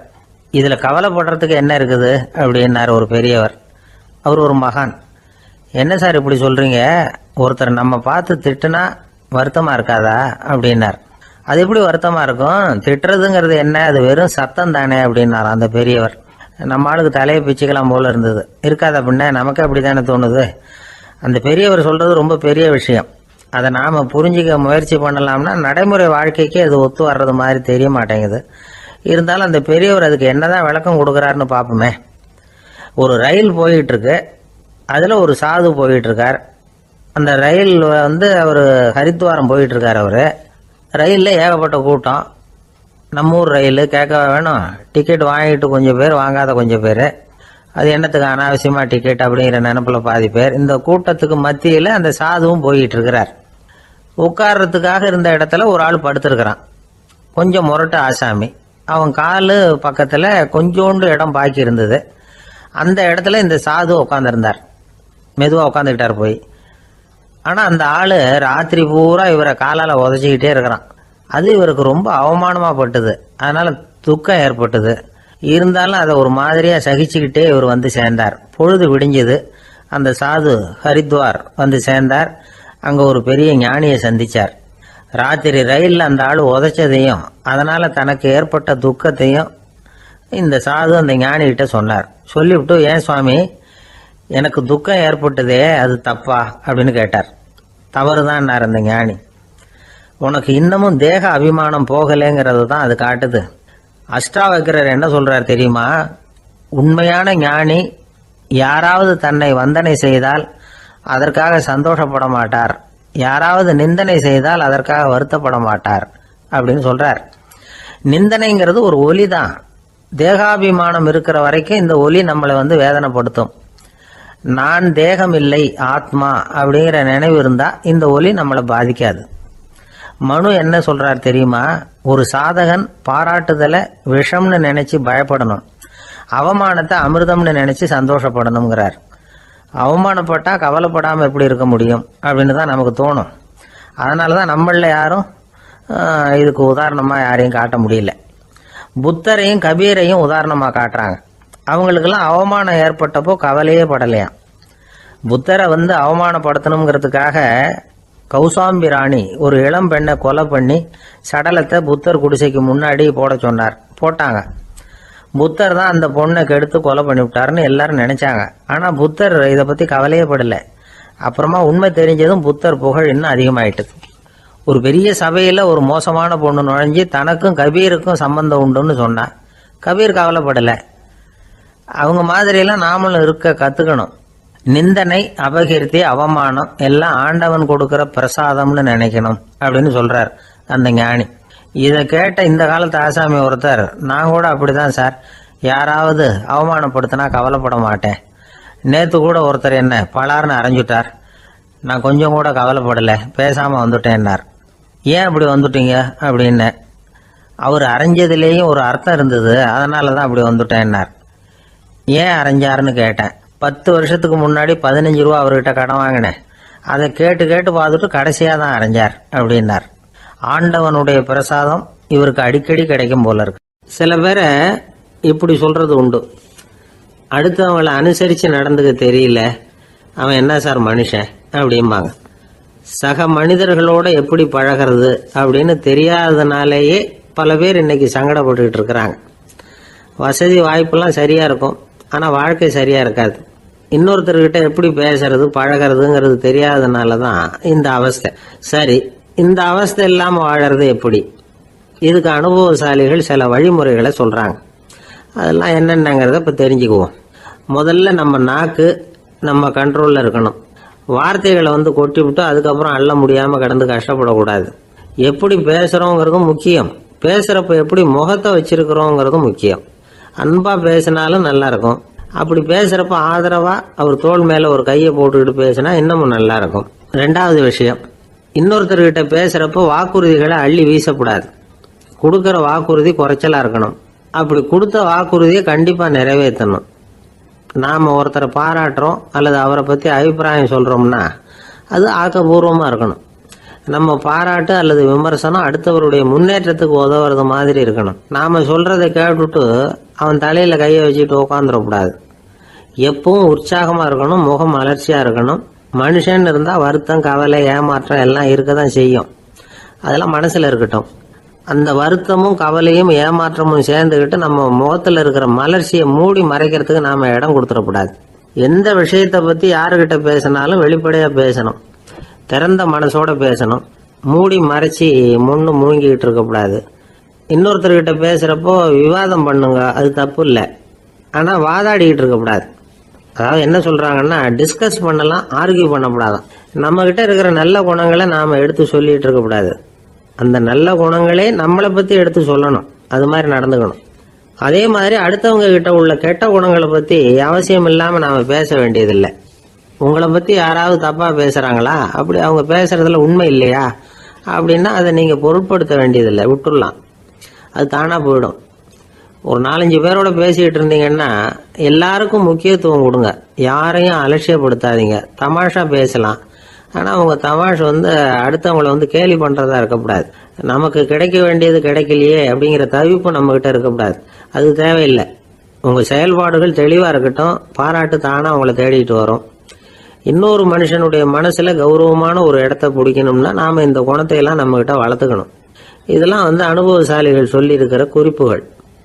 இந்த குறிப்புகளை சரியாக புரிஞ்சுக்கணும், அது முக்கியம். தப்பாக புரிஞ்சுக்கிட்டா என்ன ஆகும் தெரியுமா? இதை கேளுங்க. ஒருத்தர் வந்தார், சார் அடுத்தவங்க தோள் மேலே கையை போட்டுக்கிட்டு அன்பாக பேசணும்னு சொன்னீங்க, அப்படிதான் பேசினேன். அவர் முதுக கூட தட்டி கொடுத்தேன், என் வேலை போயிட்டுது சார், வீட்டுக்கு அனுப்பிச்சிட்டாங்க அப்படின்னார். யாருக்கிட்ட அப்படி பேசுனீங்கன்னு கேட்டோம். என் முதலாளிகிட்ட சார் அப்படிங்கிறார் ரொம்ப சோகமா. அம்மாக்காரங்களுக்கு அடிக்கடி ஏற்படுற கவலை ஒன்று உண்டு, அதாவது குழந்தை சரியா சாப்பிட மாட்டேங்குதே அப்படிங்கிற கவலை. இவங்கெல்லாம் ஒரு விஷயத்த நல்லா புரிஞ்சுக்கணும். குழந்தைகள்ங்கிறவங்க பெரியவங்க மாதிரி இல்லை. அவங்க கடிகாரத்தில் மணியை பார்த்துட்டு சாப்பிட்றதுக்கு உட்கார்ற ரகம் கிடையாது. பசிச்சா சாப்பிடுவாங்க, இல்லைன்னா விளையாடுவாங்க அல்லது தூங்குவாங்க. அது புரியாம அவங்கள கட்டாயப்படுத்தி அல்லது மிரட்டி சாப்பிட வைக்கிறது ரொம்ப தப்பு. ஒரு 8 மாச குழந்தைக்கு 3 மணி நேரத்துக்கு ஒரு தடவை பசிக்கும். அந்த நேரம் பார்த்து சாப்பாடு கொடுத்தா அடம் பண்ணாமல் அது பாட்டுக்கு சாப்பிட்றோம். அதே குழந்தைக்கு 1 வயசு ஆகிறப்போ 4 மணி நேரத்துக்கு ஒரு தடவை பசிக்கும். இந்த வயசுல இயற்கையாகவே பசி குறைஞ்சிருக்கும். அது புரியாம என் குழந்தை முன்னாடி மாதிரி இப்போ சரியா சாப்பிட மாட்டேங்கிறான் அப்படின்னு சில பேர் டாக்டர்கிட்ட போய் சொல்லிக்கிட்டு இருப்பாங்க. இன்னொரு விஷயம், ஒரு குழந்தைக்கு வயசு அதிகமாகிற வேகத்துக்கு உடம்பு எடையும் அதிகமாகிக்கிட்டே போகாது. உடம்பு எடை அதிகமாகிற வேகம் குறைஞ்சிக்கிட்டே வரும். 6 மாச குழந்தைக்கு ஒரு வாரத்தில் 150 கிராம் எடை கூடும். ஒரு வயசுல வாரத்துக்கு 71 கிராம் எடை கூடும். இது புரியாம அதிகமாக சாப்பாட்டை கொடுத்து குழந்தைய கஷ்டப்படுத்தக்கூடாது. ஏன்னா அளவுக்கு மீறின உணவு அஜீரணத்தை உண்டு பண்ணிவிடும். குழந்தைக்கு ஒரு தட்டில் கொஞ்சமாக ஆகாரத்தை வச்சு கொண்டுகிட்டு போய் கொடுக்கணும். மலை மாதிரி குவிச்சு வச்சா அதை பார்த்ததுமே பசி அடங்கி போயிடும். அடித்து மிரட்டி பயமுறுத்தி குழந்தைய சாப்பிட வைக்கிற பழக்கம் இருக்கு பாருங்க, அதுக்கு ஃபுட் ஃபோர்ஸிங் அப்படின்னு பேர். இப்படி பண்ணினா குழந்தைக்கு சாப்பாட்டில் விருப்பம் குறைஞ்சிரும், அதை கண்டாவே வெறுக்க ஆரம்பிச்சிடும். அது மாதிரி உளம் சார்ந்த பசி குறைவு, சைக்கோஜெனிக் அனோரெக்சியா, அது ஏற்படுமா. சாப்பாடுங்கிறதே ஒரு தண்டனை மாதிரி தோணும். குழந்தைகளுக்கு பிடிச்ச மாதிரியான ஆகாரத்தை கொடுக்கணும். சத்து அதிகம் இருக்குங்கிறதுக்காக அதுக்கு பிடிக்காத ஆகாரத்தை கொடுத்து கட்டாயப்படுத்தக்கூடாது. குழந்தைகளுக்கு 2 வயசு ஆகிறப்போ இயற்கையாகவே எதிர்மறை குணம் உண்டாகும். அதாவது அந்த எதிர்மறையாக பேசுறது. இது மாதிரி சமயங்களில் நாம் என்ன சொல்கிறோமோ அதுக்கு நேர்மாறாக நடந்துக்கும். ஏட்டிக்கு போட்டி, சாப்பிட சொன்னால் விளையாட போவோம், விளையாட சொன்னால் சாப்பாடு கேட்கும். இதை புரிஞ்சுக்கிட்டு நடந்துக்கணும். குழந்தை சொன்ன பேச்சை கேட்கலேன்னு கோவப்படக்கூடாது. குழந்தை வளர வளர பிடிவாத குணம் வர்றது சகஜம். கேட்டதை வாங்கி கொடுத்தாதான் சாப்பிடுவேன் அப்படின்னு பிடிவாதம் பண்ணும். வாங்கி கொடுத்து விடுறது தான் உத்தமம். நீங்களும் அதுகிட்ட பிடிவாதம் பண்ணிட்டு இருக்கக்கூடாது. ஏன்னா கேட்டது கிடைக்கலையேங்கிற ஏமாற்றம் கூட குழந்தையோட பசியை குறைச்சிரும். கேட்டது கிடைச்சிட்டா பசி அதிகமாகும், கொடுத்ததை மளமளன்னு சாப்பிட்றோம். குழந்தைகளுக்கு கண்ட நேரத்தில் சாப்பிட்றதுக்கு எதையாவது வாங்கி கொடுத்துக்கிட்டு இருந்தா சாப்பாட்டு நேரத்தில் சாப்பிடாம அடம் பண்ண ஆரம்பிச்சிடும். பள்ளிக்கூடம் போகிற பிள்ளைங்க காலை உணவை சரியாக சாப்பிட மாட்டாங்க. அச்சம், அவசரம், பரபரப்பு இதெல்லாம் தான் காரணம். பள்ளிக்கு புறப்படுறதுக்கு ஒரு 3/4 மணி நேரத்துக்கு முன்னாடியே சாப்பாடு போட்டுருங்க, அது சரியாக போடும். படிக்கிற குழந்தைகள் உடல் சோர்வு, மனச்சோர்வு இது காரணமாக கூட சாப்பிட மறுக்கிறது உண்டு. இப்போ உதாரணமாக சாயந்தரம் விளையாடி விட்டு வீட்டுக்கு வந்ததும் சாப்பிட சொன்னால் வேணாம்பாங்க. இது உடல் சோர்வு. ரொம்ப நேரம் வீட்டு பாடங்களை செஞ்சு முடித்த கையோடு சாப்பிட சொன்னாலும் அவங்களால சரியாக சாப்பிட முடியாது. இது உளச்சோர்வு, அதாவது மனச்சோர்வு. இதை தவிர குழந்தைகளுக்கு உடல் நலக்குறைவு ஏற்பட்டால் கூட சாப்பிட மறுக்கிறது உண்டு. சில மருந்து மாத்திரைகள் கூட பசியை குறைச்சிரும். அதனால் சரியாக தெரிஞ்சுக்கிட்டு குழந்தைகளை சாப்பிட வைக்கணும். அது புரியாமல் கையில் சாப்பாட்டு தட்டை வச்சுக்கிட்டு குழந்தைகளை விரட்டிக்கிட்டு அலையக்கூடாது. ஒரு சின்ன பையன் சொன்னான், எங்கள் அம்மா சாப்பாடு போடுறது தெரிஞ்சா நான் உடனே வீட்டை விட்டு வெளியில் ஓடி போடுவேன் அப்படின்னா. ஏன் அப்படி பண்ணுறேன்னு கேட்டோம். எங்கள் அப்பா கூட அது மாதிரி தான் சார் பண்ணுவார் அப்படிங்கிறான். இந்த உலகமே ஒரு நாடக மேடை, நாம் எல்லாரும் நடிகர்கள். இது ஞானிகள் சொல்கிறது. இது ஒரு பக்கம் இருக்கட்டும். இந்த உலகத்துக்குள்ள எத்தனையோ நாடக மேடைகள், எத்தனையோ நடிகர்கள், எத்தனையோ நாடகங்கள், இதெல்லாம் எப்படி ஆரம்பமாச்சு? அதுதான் இன்னைக்கு தகவல். அதாவது ஆதி மனிதன் பேச ஆரம்பிக்கிறதுக்கு முன்னாடி சைகையாலேயே எல்லாத்தையும் சொல்லிக்கிட்டு இருந்தான். அதனால் அப்போவே நடிப்பு ஆரம்பமாயிட்டுது. முதல்ல ஒரு வேட்டையைத்தான் அவன் நடித்து காட்டியிருப்பான். இவன் எப்படி போனான், எதிரில் மிருகம் எப்படி வந்தது, அதோட எப்படி சண்டை போட்டான், எப்படி அடித்து கொண்டுகிட்டு வந்தான், இதை அப்படியே மற்றவங்களுக்கு நடித்து காட்டியிருப்பான். ஏன்னா மொழி கிடையாது. இந்த காலத்துல எல்லாம் நாடகங்களில் நடிக்கிறவங்கள நடிகர்கள்ங்கிறோம். ஒரு காலத்தில் இவங்களுக்கு என்ன பேர் தெரியுமா? திஸ்பியர்கள் அப்படின்னு பேராம். இதுக்கு காரணம் உண்டு. அதாவது 2000 வருஷத்துக்கு முன்னாடி கிரீஸ் நாட்டில் திசிபியஸ் அப்படின்னு ஒரு ஆள் இருந்தான். அவன் ஒரு பெரிய நாடக கலைஞன். அவன் சில இளைஞர்களை சேர்த்துக்கிட்டான், பயிற்சி கொடுத்தான், நாடக குழுவை உருவாக்கினான். நடிகர்களையும் நாடகத்துக்கு தேவையான பொருள்களையும் ஏற்றிக்கிட்டு போகிறதுக்கு ஒரு வண்டியையும் தயார் பண்ணான். அந்த வண்டியிலேயே அவன் கிரேக்க நாடு பூராவும் சுற்றினான். ஊர் ஊராக நாடகம் போட்டான். ஒரு ஊருக்கு போனதும் அங்கே நாடகம் நடத்த தியேட்டர் இருக்கா அப்படிங்கன்னெல்லாம் பார்க்கறது இல்லை அவன். ஏன்னா அப்போலாம் தியேட்டர்னா என்னென்ன தெரியாது. நாடகம்னா அது ஒரு மூடிய கொட்டைக்குள்ளே தான் நடத்தணுங்கிறது அப்போ யாருக்குமே தோணலை. இந்த வண்டி போகும், அதுவே ஒரு பகுதி அப்படியே ஒரு மேடை மாதிரி விரிச்சிக்கும். அதில் ஏறி நின்றுக்கிட்டு நாடகத்தை நடித்து காட்டுவாங்களாம். மக்கள்லாம் எதிரில் தரையில் உட்காந்து அதை பார்த்துக்கிட்டு இருக்கிறது. உலகத்தின் முதல் நடமாடும் தியேட்டர் இதுதானா. இந்த திசிபியஸ் தான் முதலாக உலகத்தில் நாடகம்ங்கிற பொழுதுபோக்கை நடத்தி காட்டினவன் அப்படின்னு சொல்கிறாங்க. அவன் சொந்தமாக நாடகம் எழுதுனா, நடித்தான், நாடகத்தை இயக்கினான். அதனால தான் அவனை first man of the theatre அப்படின்னு சொல்லுவாங்க. அவன் தான் நாடக மேடையின் முன்னோடி. கிரேக்கர் காலத்திலேயே நாடக ஆசிரியர்கள், நடிகர்கள், ரசிகர்கள் இவங்கெல்லாம் உருவாயிட்டாங்களாம். நாடகத்தின் சரித்திரத்தில் இந்த 3 பிரிவும் ரொம்ப முக்கியம். அதாவது கிரேக்க தியேட்டர்கள்லாம் திறந்த வெளி மேடைகள் தான். பெரும்பாலும் மலைச்சரிவுகள், அதுவே படிப்படியாக பண்ணியிருப்பாங்க. கீழே அரைவட்ட வடிவில் மேடை, அதுக்கு ஆர்கெஸ்ட்ரான்னு பேர். பிற்காலத்தில் இதில் உட்காந்து இசைக்குழுவினர் வாய்ச்சதுனால இசைக்குழுவுக்கே ஆர்கெஸ்ட்ராங்கிற பேர் வந்துட்டுது. இப்போ கிரேக்க தியேட்டர்களில் ஒன்று, அதோட காலம் கிமு 340. அதை இன்னமும் பாதுகாத்து வச்சிருக்கிறாங்களாம். எபிடாரஸ் அப்படிங்கிற இடத்துல அது இருக்குதான். இன்னமும் அந்த தியேட்டரை பயன்படுத்திக்கிட்டு வர்றாங்களாம். சிறந்த கிரேக்க நாடகங்கள்லாம் அங்கே நடிக்கிறாங்களாம். ஆரம்ப காலத்திலேயே கட்டணம் கிடையாது. அப்புறம் பின்னாடி தான் நுழைவு கட்டணம்லாம் அப்படியே வந்துட்டு தான். நடிகர்கள் பளபளப்பான ஆடைகள் உடுத்தி இருப்பாங்களாம். இந்த குதிகால் உயர்ந்த காலணிகள் போட்டிருப்பாங்களாம். இதெல்லாம் பழைய குறிப்புகள். பலவிதமான உருவங்களில் மாஸ்க் அப்படின்னு சொல்லப்படுற முகமூடி. அதனால் ஒரே நடிகர் பல வேடங்களில் நடிக்கிறது உண்டான். ஆரம்பத்தில் பெண் நடிகர்கள் கிடையாது, எல்லாம் ஆண் நடிகர்கள் தான். ரோமானியர்கள் தான் முதல் நிரந்தர நாடக மேடையை கட்டினவங்க. அதுதான் முதல் தியேட்டர். கிமு 1048 காலகட்டத்தில் பாம்பிங்கிற நகரத்தில் அதை கட்டியிருக்கிறாங்களாம். கிரேக்க ரோமானிய தியேட்டர்களின் அடிப்படையிலேயே இந்த இத்தாலிய வடிவ அமைப்பாளர்கள் இந்த குதிரை லாட வடிவில் ஒரு ஆடிட்டோரியத்தை உருவாக்கினாங்களாம். இப்படி அதை பற்றி நிறைய தகவல் இருக்குது. 1576 லண்டனில் இந்த வின்ஸ்பர்ரி, அப்புறம் இந்த பில்ட்ஸில், அப்புறம் ஜேம்ஸ் இப்படிங்கிற ஒரு முயற்சியால் தான் இங்கிலாந்தில் முதல் தியேட்டர் உருவாச்சான். அப்படி ஒருத்தர் இருந்தாராம். உலக நாடக மேடையின் வரலாறு இதுதான். அதாவது இப்பெல்லாம் அறிவியல் வளர்ச்சி அதிகமாயிட்டுது. திரைப்படம், தொலைக்காட்சி எல்லாம் வந்தாச்சு. ஒவ்வொரு வீடுமே ஒரு குட்டி தியேட்டர் மாதிரி ஆயிட்டுது. தொலைக்காட்சி முன்னாடி உட்காந்து எழுந்திருக்கவே மனசு வர்றதில்லை. ஒரு அம்மா ஒரு மனோதத்துவ டாக்டரை தேடிட்டு வந்தாங்களாம் இந்த காலத்தில். டாக்டர், எங்கள் வீட்டுக்காரர் எப்போ பார்த்தாலும் டிவி முன்னாடி உட்காந்துக்கிட்டு அதையே வெறிச்சு பார்த்துக்கிட்டு இருக்கிறார், உத்து பார்த்துக்கிட்டு இருக்கார், எனக்கு சந்தேகமாக இருக்குன்னாங்களாம். இது மனக்கோளாறு இல்லைங்க, ஆர்வ கோளாறு, அவ்வளவுதான், இதுக்காக பயப்படாதீங்கன்னாரான் டாக்டர். அப்படி இல்லை டாக்டர், டிவி ஓடும் பொழுது நாம் எல்லாம் அதை பார்க்குறோம் சரி, ஆனால் அவர் அப்படி இல்லை, டிவியை நிறுத்தினதுக்கு அப்புறமும் அதையே உத்து பார்த்துட்டு உட்காந்துருக்கிறார், அதனால தான் சந்தேகப்பட்டு உங்ககிட்ட வந்தேன் அப்படின்னாங்களாம்.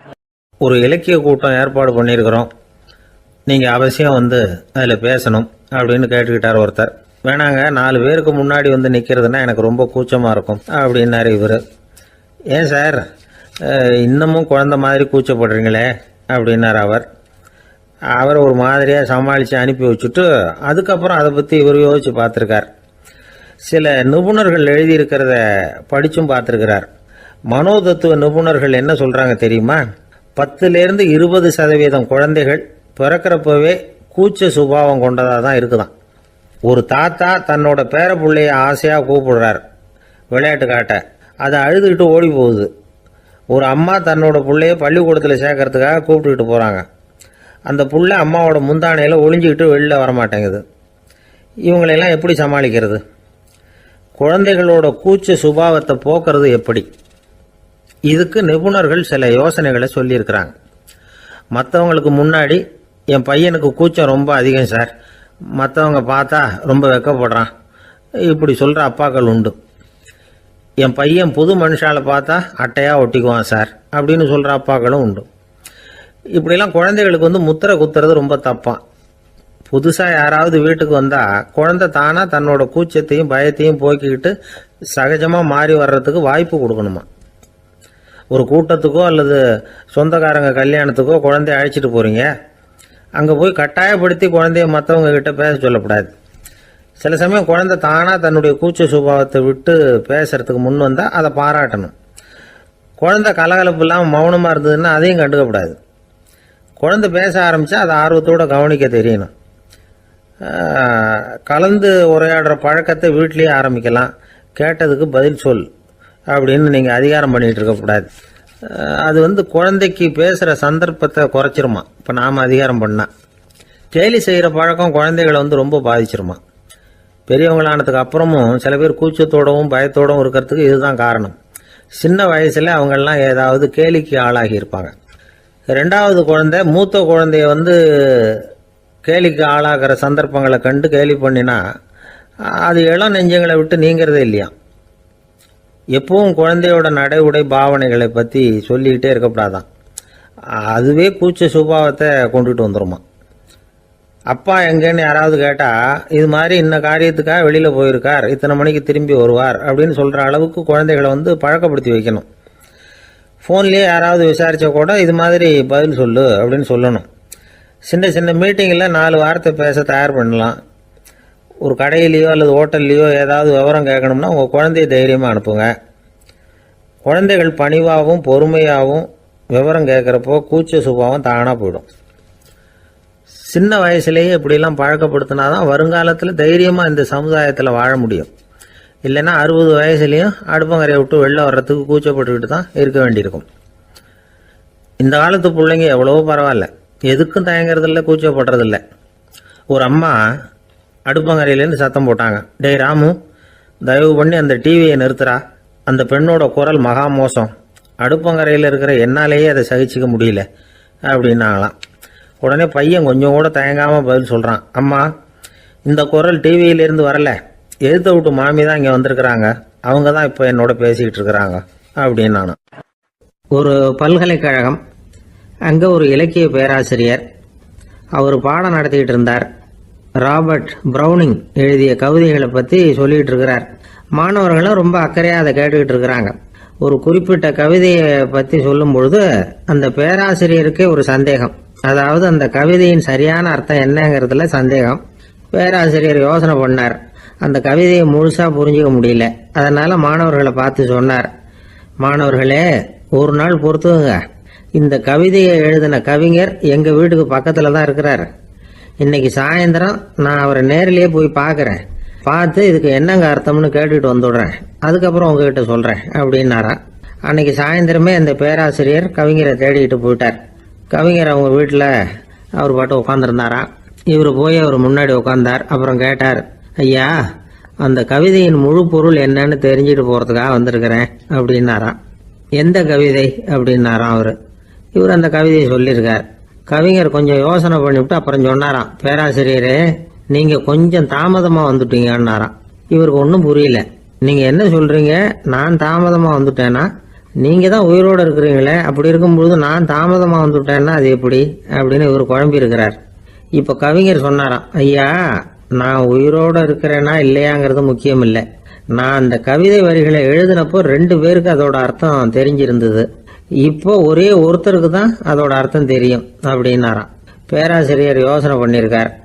அப்படின்னா அந்த ஒருத்தர் கவிஞர் ராபர்ட் ப்ரௌனிங்கை தவிர வேற யாரா இருக்க முடியும்? இவர் தான் அப்படிங்கிறத அவர் மனசில் நினச்சிக்கிட்டார். அதனால சொன்னார், ஐயா, நான் தாமதமாக வரல, அந்த கவிதையின் பொருள் என்ன அது சொல்லுங்கன்னார். பேராசிரியரே, நான் சொல்றது உங்களுக்கு புரியலன்னு நினைக்கிறேன்.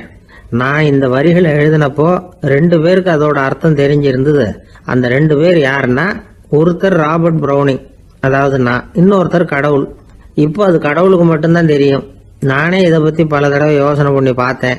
இது ரொம்ப அழகானது, ஆனாலும் ரொம்ப வழுக்கலானது. அதை பிடிச்சிட்டோம்னு நினச்சிக்கிட்டு இருக்கும் பொழுதே காற்று மாதிரி அது உங்ககிட்ட இருந்து ஓடி போயிடுது. எனக்கு ரொம்பவும் வருத்தமாக தான் இருக்குது. நிச்சயமாக நான் தான் இந்த வரிகளை எழுதியிருக்கிறேன். அதில் அர்த்தம் இருக்குங்கிறது எனக்கு தெரியும், அதை நான் உணர்றேன். ஆனால் நீங்கள் என்னை மன்னிக்கணும், எனக்கே கூட அதை என்னால் விளக்க முடியல. அப்படி இருக்கும் பொழுது உங்களுக்கு எப்படி அதை நான் விளக்க முடியும் அப்படின்னாரு அந்த கவிஞர். அனுபவிக்கப்படக்கூடிய எல்லாமே விளக்கப்படக்கூடிய ஒன்றல்ல, விளக்கப்படும் எல்லாமே அனுபவிக்கப்படக்கூடிய ஒன்றல்ல அப்படிங்கிறது ஞானிகளுடைய கருத்து. அதுக்காக தான் அந்த சம்பவம்.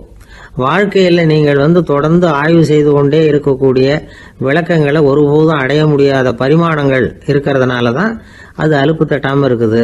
உங்களால் நிறைய அனுபவிக்க முடியும், இருந்தாலும் நீங்கள் அனுபவித்து அறிந்த விஷயங்கள் கூட வார்த்தைகளால் விளக்கப்பட முடிவதில்லை அப்படிங்கிறது பெரியோர் சிந்தனை. இதெல்லாம் ஒரு பக்கம் இருக்கட்டும். நமக்கு தெரிஞ்ச பேராசிரியர் ஒருத்தர் 1 மணி நேரம் ரொம்ப விவரமா வகுப்பு எடுத்தார். கடைசியா சொன்னார், மாணவர்களே, ரொம்பவும் எளிமையா விளக்கமா எல்லா விவரமும் சொல்லியிருக்கிறேன். அதனால இதுல உங்களுக்கு சந்தேகம் வர்றதுக்கு வாய்ப்பே இல்லை. இருந்தாலும் கேட்க வேண்டிய கடமை கேட்கிறேன். இது வரைக்கும் நடத்தினதுல யாருக்காவது ஏதாவது சந்தேகம் உண்டா அப்படின்னு கேட்டாராம். எனக்கு ஒரே ஒரு சந்தேகம் தான் சார் அப்படின்னு எழுந்திரிச்சு நிக்கிறான் ஒருத்தன். என்னன்னு கேட்டாராம். இது வரைக்கும் நீங்க என்ன பாடம் சார் நடத்துனீங்க அப்படின்னானா அவன். வங்க நாவலாசிரியர் சரத் சந்திரர் ஒரு நண்பர் அவர்கிட்ட வந்தார். வழக்கமா எல்லா எழுத்தாளர்கள்கிட்டையும் கேட்குற ஒரு கேள்வியை கேட்டார். நீங்க எழுத்துத்துறைக்கு வந்தது எப்படி? இதுதான் கேள்வி. அதை தெரிஞ்சு என்ன பிரயோஜனம்னார் சரத் சந்திரர்.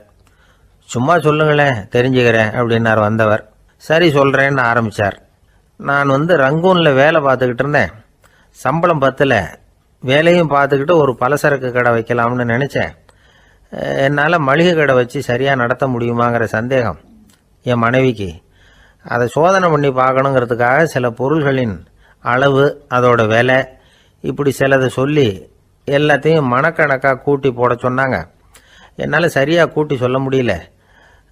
உங்களால் மளிகை கடை நடத்த முடியாதுன்னு சொல்லிவிட்டாங்க. உடனே என்ன பண்ணுறது, வேற வழி இல்லை, கதை எழுத ஆரம்பிச்சிட்டேன் அப்படின்னார். கேட்டவருக்கு சிரிப்பு வந்துட்டு தான். சரத் சந்திரர் ஒரு பக்கம் சீரியஸான நாவல்கள், சிறுகதைகள் எழுதியிருந்தாலும் அவருடைய இன்னொரு பக்கம் வேற விதம். நண்பர்கள் கிட்ட பேசும்பொழுதும் சரி, அவர்களுக்கு கடிதங்கள் எழுதும் போதும் சரி, கேலியும் கிண்டலும் நகைச்சுவை உணர்வும் அதிகமாக இருக்கும். காந்திஜி ஒரு சமயம் கல்கத்தாவுக்கு வந்திருந்தார். தேசபக்தர்கள் பல பேர் அவர்கிட்ட பேசிக்கிட்டு இருந்தாங்க. அப்போது சரத் சந்திரரும் அங்கே இருந்தார். கிரண் சங்கர் ராய் அப்படிங்கிறவரும் அங்கே இருந்தார். அவர் சொன்னாராம், காந்திஜியோட பழகிய முதல் வங்காளி நான் தான். போயர் யுத்த காலத்தில் இவர் லண்டனுக்கு வந்திருந்தப்போ என்கிட்ட தான் வங்காள மொழி கற்றுக்கிட்டார் அப்படின்னாராம். உடனே சரத் சந்திரர் காந்திஜியை பார்த்து, இவர் உங்களுக்கு வங்காள மொழி கற்றுக் கொடுத்தது உண்மைதானா அப்படின்னாராம். ஆமான்னாராம் காந்தி. அதனால தான் உங்களால் வங்காள மொழி கற்றுக்க முடியல அப்படின்னாராம். எல்லாரும் சிரிச்சாங்களாம். சரத் சந்திரர் சாம்தா பேர் அப்படிங்கிற கிராமத்தில் தங்கியிருந்தார் ஒரு இலக்கிய நிகழ்ச்சியில் கலந்துக்கிறதுக்காக. அதுக்காக ஒரு கல்கத்தாவுக்கு போக வேண்டிய சூழ்நிலை. அதுக்காக புறப்பட்டார். அந்த சமயத்தில் பின்னாடி இருந்து யாரோ அவரை கூப்பிட்டாங்க. இப்படி கூப்பிட்டவரை பார்த்து இன்னொருத்தர் யாரோ அதட்டி இருக்கிறாங்க. போகிறவரை ஏன் இப்படி கூப்பிடுறீங்க அப்படின்னு. ஏன் கூப்பிட்டா என்னன்னு கேட்டிருக்கார் சரத் சந்திரர். புறப்படுறவங்கள பின்னாடி இருந்து கூப்பிடுறது அபசகுனம், போகிற இடத்துல ஏதாவது ஆபத்து வரலாம் அப்படின்னு அதுக்கு விளக்கம் கொடுத்துருக்கிறார் அவர். உடனே சரத் சந்திரர் சொன்னாராம், இதோ இவங்க என்ன இலக்கிய கூட்டத்துக்கு அழைச்சிட்டு போகிறாங்களே, இதை விட வேற என்ன ஆபத்து வந்துட போகுது அப்படின்னாராம். இப்படி சரத் சந்திரருக்கு இயல்பாகவே நகைச்சுவை உணர்வு உண்டு. அவருடைய நண்பர் ஒருத்தர் வீட்டுக்கு கூப்பிட்டுருந்தார். அங்கே ஒரு கச்சேரிக்கு ஏற்பாடு பண்ணியிருந்தாங்க. சரத் சந்திரருக்கு இயல்பாகவே கச்சேரியில் நீண்ட ஆலோசனையெல்லாம் கேட்கறதுக்கு பொறுமை இருக்காது. அதனால மெதுவாக பாட போகிறவர் எப்படி அப்படின்னு கேட்டிருக்கார். அவருக்கு ரொம்ப நல்லா பாட தெரியும் அப்படின்னு சொல்லியிருக்கிறாங்க. அதுக்கு சரத் சந்திரர், பாட தெரியுங்கிறது சரி, பாட்டை நிறுத்த தெரியுமா அதை சொல்லுங்க முதல்ல அப்படின்னாராம். ஐயா, உங்கள் பேரை தொடர்ந்து தினம் கேட்டுக்கிட்டு இருக்கிறேன் அப்படின்னார் ஒருத்தர். தொடர்ந்து கேட்குறீங்களே, உங்களுக்கு காது வலிக்கலையா அப்படின்னு கேட்டோம். பேசுகிற உங்களுக்கே வாய் வலிக்கல அப்படிங்கிறப்போ கேட்குற எங்களுக்கு எப்படி காது வலிக்கும் அப்படின்னார். நம்ம உடம்புல ஒரு அதிசயம் என்ன தெரியுமா? ரொம்ப நேரம் நாம் நடக்கிறோம்னு வச்சுக்கோங்க, கால் வலிக்கும். ரொம்ப நேரம் வேலை செஞ்சால் கை வலிக்கும், உடம்பு வலிக்கும். ரொம்ப நேரம் பார்த்துக்கிட்டே இருந்தால் கண்ணு வலிக்கும். ரொம்ப நேரம் பேசிக்கிட்டே இருந்தால் வாய் கூட வலிக்கும். ஆனால் ரொம்ப நேரம் கேட்டுக்கிட்டே இருக்கிறதுனால காது வலிக்கிறது இல்லை. அதனால் கேட்கறதுக்கு முக்கியத்துவம் கொடுத்தாங்க நம்ம பெரியவங்க. திருவள்ளுவர் தேவையில்லாமல் வார்த்தைகளை உபயோகப்படுத்த மாட்டார். ஒரு திருக்குறள்னு எடுத்துக்கிட்டாவே அதில் மொத்தம் 7 வார்த்தைகள், அவ்வளவுதான். அப்படி 7 வார்த்தைகள் மட்டுமே உள்ள ஒரு திருக்குறளில் வள்ளுவர் ஒரே வார்த்தையை 5 தடவை உபயோகப்படுத்தியிருக்கிறார், திரும்ப திரும்ப பயன்படுத்தியிருக்கிறார். அப்படின்னா அதை எந்த அளவுக்கு வலியுறுத்தி சொல்றார் அப்படிங்கிறத நாம புரிஞ்சுக்கணும். அது என்ன குறள்? செல்வத்துள் செல்வம் செவிச்செல்வம், அச்செல்வம் செல்வத்துள் எல்லாம் தலை. செவிச்செல்வம்ங்கிறது அவ்வளவு முக்கியமானது. கற்றலின் கேட்டல் நன்று. அதிகம் கேட்கணுங்கிறதுக்காகத்தான் எவ்வளவு கேட்டாலும் காது வலிக்கிறது இல்லை. குறைச்சலாக பேசணும், அதிகமாக கேட்கணும். இன்னொரு விஷயம் கவனிங்க, நம்ம உடம்புல கண்ணுக்கு மூடி இருக்குது, எதையாவது நாம் பார்க்க விரும்பலைன்னா உடனே கண்ணை மூடிக்கலாம். நம்ம வாய்க்கு மூடி இருக்குது, பேச விருப்பம் இல்லையா, வாயை மூடிக்கலாம். மூக்குக்கு கூட மூடிக்கிற வசதி இருக்குது, எதையாவது முகர விருப்பம் இல்லையா, மூச்சை அடக்கிக்கலாம். ஆனால் பாருங்கள், காதுக்கு மூடி கிடையாது, அதை கையால் தான் மூட முடியும். யார் என்ன சொன்னாலும் அது நல்லதோ கெட்டதோ காதில் விழுந்துக்கிட்டு தான் இருக்கும். அறிவு தான் நல்ல விஷயங்களை எடுத்துக்கிட்டு கெட்ட விஷயங்களை விட்டுடணும். நல்ல கருத்துக்கள் நம்ம காதில் நிறைய விழுந்துக்கிட்டே இருக்கணும். அதை கேட்டு நாம் நல்லபடியாக வாழணுங்கிறது தான் படைப்பின் விருப்பம். ஆன்மீகவாதிகள் கூட ஒன்று சொல்லுவாங்க, அதாவது ஆன்மீக பாதையில் நீங்கள் முன்னேறணும்னா முதல்ல சிரவணம் செய்யணும்பாங்க. அதாவது பெரியவங்க சொல்கிற நல்ல கருத்துக்களை கேட்கணும் அப்படின்னு அதுக்கு அர்த்தம். அதனால் யார் நல்ல கருத்துக்களை சொன்னாலும் அதை காது கொடுத்து கேளுங்க. இவ்வளவு கருத்துக்களையும் நம்ம நேயர் ஒருத்தர்கிட்ட சொல்லிகிட்டு இருந்தோம். அவரும் சரி சரின்னு தலையாடிக்கிட்டே இருந்தார். அப்புறம் சொன்னார், நீங்கள் சொல்கிறது சரிதான் சார், காதுக்கு மூடி இல்லைங்கிறது ரொம்ப சரி. அதனால தான் உங்கள் தகவல் கூட நாங்கள் விரும்புகிறோமோ இல்லையோ தினம் காதில் விழுந்துக்கிட்டு இருக்குது அப்படின்னார். எங்களுக்கு ரொம்ப பெருமையாக இருந்தது. அப்படியா அப்படின்னோம். ஆனாலும் என்ன மாதிரி சில பேர் நீங்கள் தகவல் சொல்கிற சமயத்தில் காதில் மூடி இல்லையேன்னு சொல்லி கவலைப்படுறதில்ல சார் அப்படின்னார்.